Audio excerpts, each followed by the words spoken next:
प्रधान जी राम राम। राम राम जी। प्रधान जी, लंबे समय के बाद है किसानों की और सरकार की मीटिंग हुई है जो लंबे समय तक चली है। किसानों के साथ किस तरह की बात हुई है, क्या पॉजिटिव रहा है और क्या नेगेटिव रहा है? देखिए 2020 में किसानों का सरकार के साथ तीनों कानूनों को लेकर के जो आंदोलन चला उस टाइम पर आज तक तलखी चल रही थी। पूरे संयुक्त मोर्चा हरियाणा और सरकार की आज तक कोई बात हुई ही नहीं थी। विश्वास का बहुत मोटा गैप। पिछले 14 जुलाई को रोहतक के अंदर एक मीटिंग होती है संयुक्त मोर्चा की। उसमें पूरे हरियाणा के पहले मुद्दे जो विभिन्न मुआवजे के धरने चले हुए हैं या सेम की समस्या है, शुगर मिल का पैसा बकाया है या ट्यूबवेल के कनेक्शन बकाया है या हमारी फसल खरीदियों में विवाद हो रहा है या नहरी पानी का लेकर के बहुत सा सुधा उसमें लगभग 34 मुद्दे हो गए पूरे हरियाणा के। उसको लेकर के हमने सरकार से कहा कि या तो सरकार 20 तारीख तक किसानों की मांग सुने मानने, वरना पूरा हरियाणा का संयुक्त मोर्चा आंदोलन में जाएगा। प्रधान जी, आपने 14 जुलाई को कहा कि संयुक्त मोर्चा मीटिंग हुई है, उसमें कौन कौन से किसान नेता मौजूद थे? सारा संयुक्त मोर्चा टोटल जो संयुक्त मोर्चा के संगठन सारे, चाहे महंगे राम मलिक वाले किसान यूनियन हो, जोगिंदर घासी वाले किसान यूनियन हो, टिकैत वाले किसान यूनियन हो, हमारा संगठन हो, किसान सभा हो, किसान महासभा हो या आपका संघर्ष समिति हो, 13-14 संगठन है या मंदिर नथवान वाली पकड़ी संभाल लेता सारे संगठन सभी की सहमति बड़ी। हाँ, ये संयुक्त मोर्चा का एक संगठन है, सबकी सहमति से ही फैसला। तो उसमें सरकार ने हमारे को उसके आधार पर चिट्ठी लिख करके बाकायदा लेटर डाल करके बुलाया बात के लिए। हमने एक शर्त रखी कि भाई सारी बात तो सुनो तो बुला लियो नहीं तो वह पहली तलखी नहीं हुए हैं, फिर होगा वार्ता विफल, क्या फायदा। तो वहाँ पूरे सरकार के प्रिंसिपल सेक्रेटरी की अध्यक्षता में, चाहे FCR ऑफिस के कर्मचारी अधिकारी थे, चाहे बैंकों के कर्मचारी अधिकारी थे, चाहे बिजली बोर्ड के थे, चाहे बीमा कंपनियों के थे, वो सारे के सारे FCR की अध्यक्षता में सारी सरकार थी। उधर किसानों के 14 प्रतिनिधि मंडल उस वार्ता में शामिल थे। हर संगठन के साथ एक प्रतिनिधि शामिल। मुख्यमंत्री भी थे जी मीटिंग? नहीं, मुख्यमंत्री नहीं, मुख्यमंत्री का और सारा स्टाफ। 7-8 मुद्दे तो ऐसे हैं जो हमारे मुआवजे से संबंधित था, आगजनी से संबंधित था, जो मौके पर ही अधिकारियों ने वहीं पर चर्चा करके हमारे प्रिंसिपल सेक्रेटरी ने उनको आदेश दिया तुरंत ही हल करने का आश्वासन दिया कि बहुत जल्दी।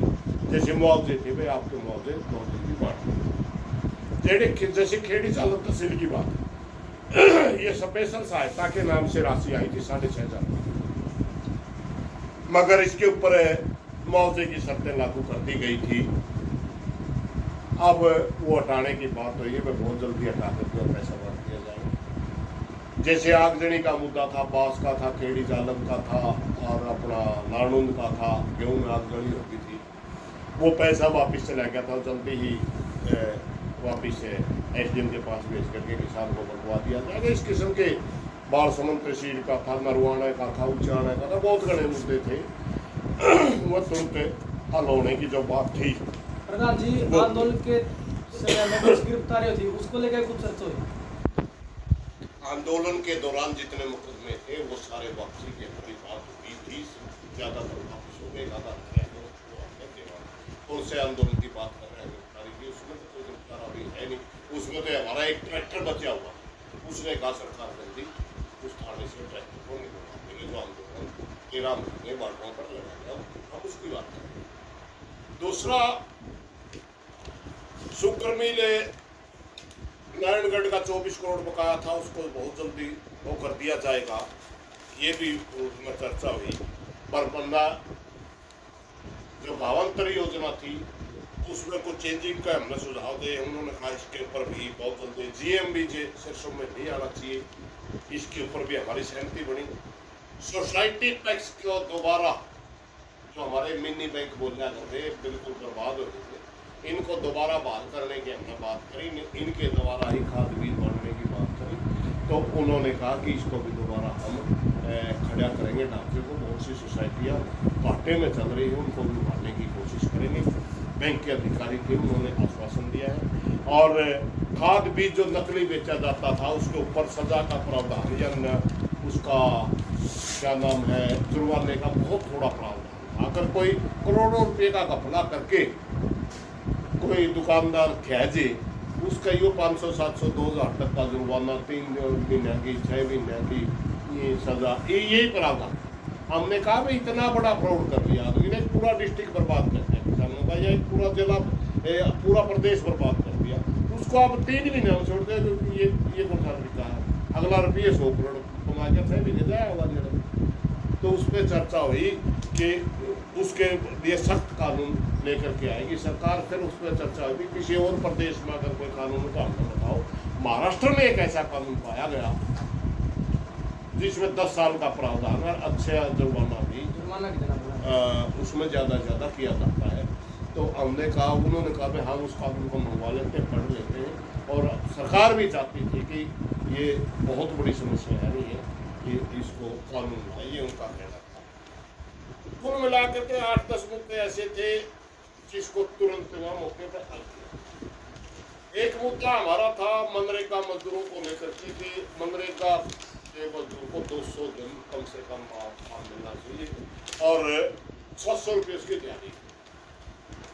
जब मनरेगा के मजदूर के लिए काम की बात आती है तो वीडियो ब्लॉक वाले कहते हैं काम है ही नहीं, हम कहाँ से दें। तो हमने कहा इसको कृषि से जोड़ दो। ये मुद्दा काफी दिनों से चले प्रधान। हाँ चल रहा है, लेकिन मानते कौन मानते इसको आप कृषि से जोड़ दो। 15-20 दिन का काम मजदूर के कमा लेगा, के खा लेगा पूरे साल। आप खेती से जोड़ दो। खेती में बहुत घना काम है, खेती में नालियाँ भी संभालनी है, खेती में नहर दबाए भी संभालने हैं, खेती में और भी बहुत से काम है, कटाई बढ़ाई जो भी है। खेती से मनरेगा को जोड़ दो। जो 1-2 एकड़ का किसान होता है जो कार्ड ले रहा हो तो मनरेगा में जाता ही है, उसको उन सबको मिलकर के काम मिल जाएगा। काम की उपलब्धता भी होगी और 200 दिन की दिहाड़ी उसमें पक्की कर दो, ताकि गरीब आदमी के घर में अगर सीधा पैसा जाएगा, चाहे छोटा किसान है या मजदूर है, तो ग्रामीण विकास की जो आप बात करते हो सबसे अच्छा तरीका, इससे अच्छा तरीका कोई है नहीं। तो उन्होंने कहा इसके ऊपर पॉजिटिवली विचार करेंगे, क्योंकि मनरेगा का सारा ही बजट केंद्र गवर्नमेंट देती है, स्टेट गवर्नमेंट का इसमें एक पैसा भी नहीं होता। अगर हम इस किस्म का को जोड़ने की बात करें तो स्टेट गवर्नमेंट को क्या करना पड़ेगा, सेंट्रल गवर्नमेंट को क्या करना पड़ेगा, एक बार एग्जामिन करना। वैसे इस पर इन्होंने रुख बड़ा पॉजिटिवली दिखाया, रुख बड़ा नरम दिखाया है, बहुत अच्छा दिखाया है। एक किसान दादरी जिले में पिछले गेहूँ में आग लग गई थी, गेहूँ में झड़का मर गया था, उसका एक पैसा नहीं मिल रहा था, वो भी कल ही आदेश दिया कि उसको मार्केट कमेटी के तहत वो पैसा दिया जाए। और उसके बाद इन सारी बातों को देख करके हमारी सबसे बड़ी मांग चलती है C2+50 के तहत भाव तय करके MSP की खरीद की गारंटी का कानून है, यह हमारी केंद्र सरकार से मांग रही थी। अब वो कहने लगा ये मांग तो केंद्र सरकार की। हमने कहा भाई ये मांग केंद्र सरकार की मांग है, हरियाणा सरकार अगर हमें कुछ देना चाहती है तो हमारी मांग है जो फसलें हरियाणा में होती है वो हरियाणा सरकार खरीद ले, ताकि पूरे देश के अंदर एक मैसेज जावे कि हरियाणा के अंदर जो भी फसल होती है उसको सरकार खरीदती है। सबको पता है अगर कोई फसल है MSP से ऊपर बिक रही है तो सरकार को कौन देगा, MSP ऊपर वाले को देगा। अगर नीचे जाती तभी किसान को सरकार को खरीदनी होती है ना। 13-14 फसलें सारी हरियाणा के अंदर होती है। अगर आप गेहूँ और धान खरीदते हो, नरमा भी आप खरीदने लग गए, तो आपने चने में, मूंग में, मसरी में, उड़द में, अरहर में, इनमें खरीदने में क्या दिक्कत है? तिलहन तो सरसों खरीदो तो तोड़िए में क्या दिक्कत है? तो हमने कहा 13-14 फसलें हैं, सारी फसलों को खरीदना है, छोटी-छोटी फसलें नहीं। मेजर फसल हमारे यहाँ होती है, जैसे सामनी की मेजर फसल धान है, बाजरा है, नरमा है, उसके साथ मूंग होता है, ग्वार होता है, उड़द होता है, ये थोड़े हो, इन्हें खरीद लो। जिस तरह साडी की फसल है, ज्यादा बिजाई गेहूं की होती है, सरसों की होती है। उसके बाद वो सूरजमुखी है, आपका और भी ये फसलें हैं कई जो साड़ी में बीजी जाओ। प्रधान जी, हाँ, आपने तो कहा वो सारी की सारी खरीद लो तो क्या दिक्कत है आपको? हमने कहा कि हरियाणा के अंदर सारी खरीद लो ताकि एक मैसेज पूरे देश में जाए, एक हम कहने में सक्षम हो जाए। पर हरियाणा खरीद रखा है तो और क्यों नहीं एमएसपी की खरीद की गारंटी में एक हमारे को पहले पता मिले। दूसरा एक और हमारी मांग थी कि धान के ऊपर अब की बार बिजाई में काफी काम किया, इसके ऊपर अब की बार बोनस दो। तो इन बातों के ऊपर उन्होंने कहा कि हम ना आपकी बात सुनेंगे, हम सरकार तक पहुँचा देंगे और उम्मीद करो कि ये भी बात हमारी माननी चाहिए। प्रधान जी, आपने कहा कि 4 साल के बाद सरकार के साथ हमारी मीटिंग हुई है। इससे पहले जो मीटिंग तो आया करती, कभी दुष्यंत चौटाला जी के साथ, कभी मुख्यमंत्री जी के साथ। वो एक एक संगठन के एक मुद्दा, जैसे अपनी भी मीटिंग हुई, मैं 2 मीटिंगों में हाजिर रहा। एक मीटिंग अपनी खेड़ी चौपटे के मुद्दे पे हुई, वो दुष्यंत के साथ मीटिंग हुई तो सिर्फ स्पेशल था खेड़ी जालंधर तहसील के मुआवजा का आंदोलन था, एक आंदोलन के रूप में वो मीटिंग। दूसरी एक मुश्तरका जमीन, मुश्तरका मालकान जमीनों की थी, जुमला मालकान जमीनों की थी। हमारा अच्छा आंदोलन था, चंडीगढ़ के अंदर हम यात्रा लेके गए थे, पैदल गए थे, उस समय मीटिंग हुई थी। वो एक मुद्दे को लेकर 5 संगठनों की थी, पूरा संयुक्त मोर्चा चिट्ठी डाल के बाकायदा बुलावा भेज करके सरकार ने उस आंदोलन के बाद पहली बार इस तरह की मीटिंगें मनोहर लाल खट्टर की सरकार आने के बाद बंद हो गई थी। उससे पहले एक आध बार हुड्डा सरकार ने भी इस किस्म की मीटिंगें करी, एक आध बार चौटाला ने भी इस किस्म की मीटिंगें करी, भजन लाल ने भी करी। उससे पहले कई बार उस समय संयुक्त मोर्चा नहीं होता था, उस समय अलग अलग संगठन काम करते थे। कई बार लेटर जारी कर दिए जाते थे, 10 संगठन काम करा हरियाणा, 10 के 10 को लेटर भेज दिए, वो सारे के सारे आ जाते, अपनी अपनी बात तय करने रहे। वो इस किस्म की मीटिंगें होती। अब तो पूरे हरियाणा के संगठनों को मिलकर संयुक्त मोर्चा हो गया, एक लेटर में काम चल गया, संयुक्त मोर्चा में काम भेज दिया। तो ये इस तरह की मीटिंग अगर सालाना हो तो मुझे नहीं लगता। ज्योतिष मांग आप चर्चा करें, अगर साल दर साल हो तो 2-4 मांग पैदा होती है। अब हमारी तो 4 साल की बच रही थी, ट्यून के कनेक्शन 3 साल तक पेंडिंग पड़े थे, स्मार्ट मीटर का रोड़ा था, तो सारे के सारे रोड़े पड़े। 7 घंटे मीटिंग चली, पूरे 7 घंटे। 7 घंटे के बाद ये हुआ कि जो मुद्दे विचारणीय है वो सरकार के सामने रख देंगे, जो तुरंत अलोड़ के थे हमने आपके यही टेलीफोन कर दिया, अधिकारियों का आदेश दे दिए, मैं जल्दी इनको निपटाओ। ये कल की मीटिंग का जवाब हुआ। हाँ, इतना जरूर कह सकते हैं कि बहुत अच्छे माहौल में, सकारात्मक माहौल में ये मीटिंग हुई है और उम्मीद करते हैं किसानों को इस मीटिंग का फायदा होगा। कम से कम 5 से 7 दिन में मुआवजा तो मेरा पता लग जाएगा कि सरकार ने हमारे साथ जो वादे करे थे वो पूरे कर रही है या मुकर रही है। अगर सारे जो आदेश अधिकारियों को मौके पर सरकार के द्वारा दिए गए, वो सारे आदेश भी अगर 15 दिन में फॉलो हो जाए तो 500-700 करोड़ का तो मुआवजे ही बटने हमारे बाकी। प्रधान जी, अभी मीटिंग हुई है, जो क्या लगा अपना विधानसभा चुनाव को लेकर जो पॉजिटिव सरकार नजर आ रही है, या फिर सरकार का नियम ही है कि इस तरह से जो देखिए वो को बाबे नहीं, राम का नाम, ये सच्चाई होती है। लोकसभा के चुनाव में किसानों ने पूरी नाराजगी दिखाई सरकार से। मुझे लगता है सरकार थोड़ी सुस्त है और किसानों का गुस्सा ठंडे करने के लिए भी हो सकती है, मगर किसी भी बात में किसान का तो भला होगा। किसान का भला होगा हम तो इतने खुश हो जाएगा भाई। बाकी राजनीतिक लोग सोचेंगे इलेक्शन तो कर्मचारी सोचा तेरी ज़्यादा मांग मंजे, मजदूर सोचते तेरी भी मंजे, किसान भी सोचा रहा है इलेक्शन तो तेरी मंजे, सबको पता होता है। और राजनीति वाले भी सोचा रहा तेरा में सारे राजी हुए थे। ये सारे सब अपने स्वार्थ के नज़र से सोचते। हम सोच रहे इस मीटिंग का प्रधान जी, किसान आंदोलन में कुछ संगठन कह रहे कि हम गैर राजनीतिक रहेंगे, लेकिन अभी गुरनाम सिंह चड्ढोनी भी ऐलान करे कि 90 की 90 सीटों पर हम चुनाव लड़ेंगे। और भी कई है जो किसान नेता चुनाव की दावेदारी ठोक रहे चुनाव लड़ेंगे। देखिए, मैं तो पहला भी कहा था इनका प्रजातांत्रिक अधिकार, मगर एक आधा भाई का वोट सवाल। हाँ, सबसे सच्चाई ये है जो सा गैर राजनीतिक करें, सबसे ज़्यादा राजनीति हुई अंदर खाता है वो किसी का बुखाया।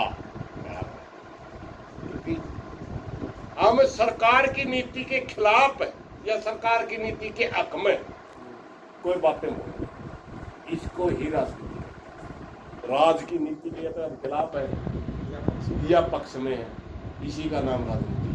मतलब जी आप किसानों की लड़ाई लड़ रहे हैं, उसमें भी राजनीति है?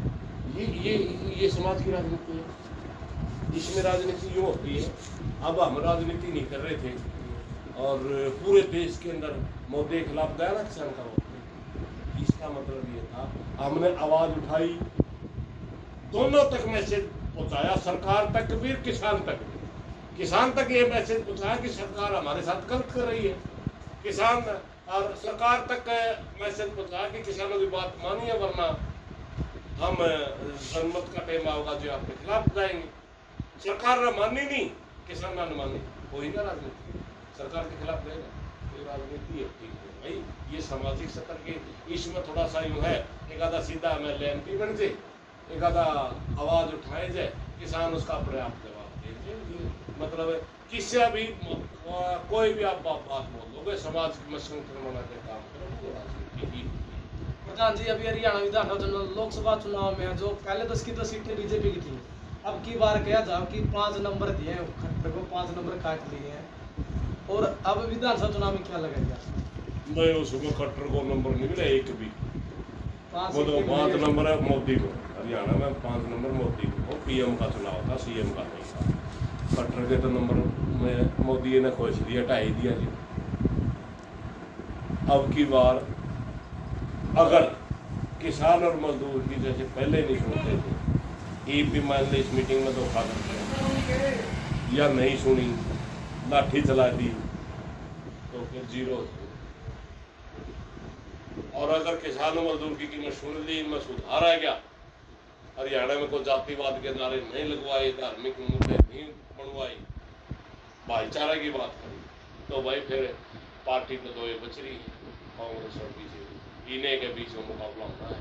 बराबर का वोट % रहा है लोकसभा में। अब कांग्रेस तो न्यू खुश है भी, हमने इनमें 5 खोज ली, बीजेपी